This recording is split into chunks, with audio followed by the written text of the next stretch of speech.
So this is the third secondary cell we are going to discuss, that is the fuel cell. You know that what is the motive behind using fuel cell is that it can actually convert the chemical energy produced due to combustion of fuels into electric energy. So that means it is of great constructive use, you can say, because it is capable of converting the chemical energy which is produced due to combustion of fuels into a electric energy. That means the direct conversion we can see here. So the example for that we have here is hydrogen oxygen cell. So this cell is like this as shown in the figure.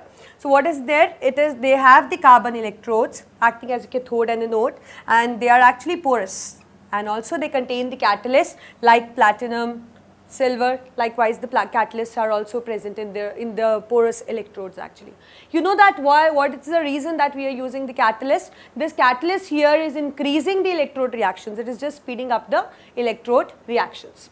And coming on to the electrolyte, it can be used as sodium hydroxide or potassium hydroxide. You can use the either of as shown in the figure.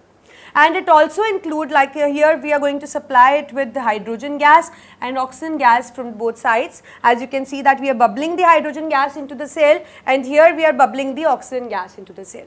So when we bubble these gases into it, so what kind of reaction do we observe is there? So see, this is anode. So at anode what is going to happen is H2 plus 2OH negative giving rise to 2H2O plus 2 electrons, right. We will be just multiplying with 2. So at cathode what is going to happen, that is at this electrode, O2 is going to combine with these things, that is H2O and 4 electrons giving rise to 4OH negative.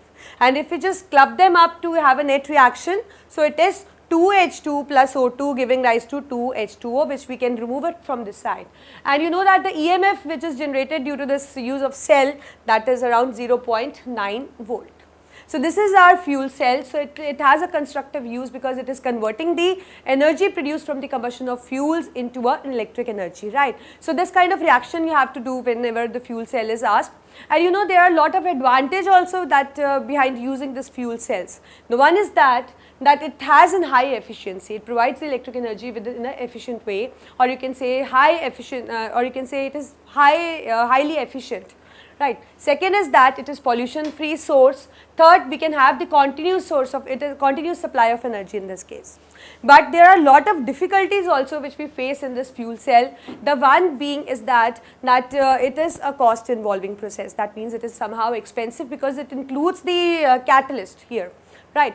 And the second is that it is very you can say difficult to keep these gaseous products at low temperature and the high pressure. So we need to focus on that how we have to maintain them at low temperature and the high pressure. And moreover, the electrolyte which is used in it is corrosive in nature. So we need to take care of all these difficulties which we actually face while using the H2O2 cell, but still it is of constructive use as it is capable of converting the energy of the fuels. That means when you burn the fuels, you get the energy, and that chemical energy we are converting into the electric energy. So again, it is serving a great use. But again, as we know that every good process have advantage and disadvantage behind it, or the difficulties, or the you can say the plus points in it. So we have to take care of that. Otherwise, the fuel cell is very important cell, and it is providing a good source of electric energy.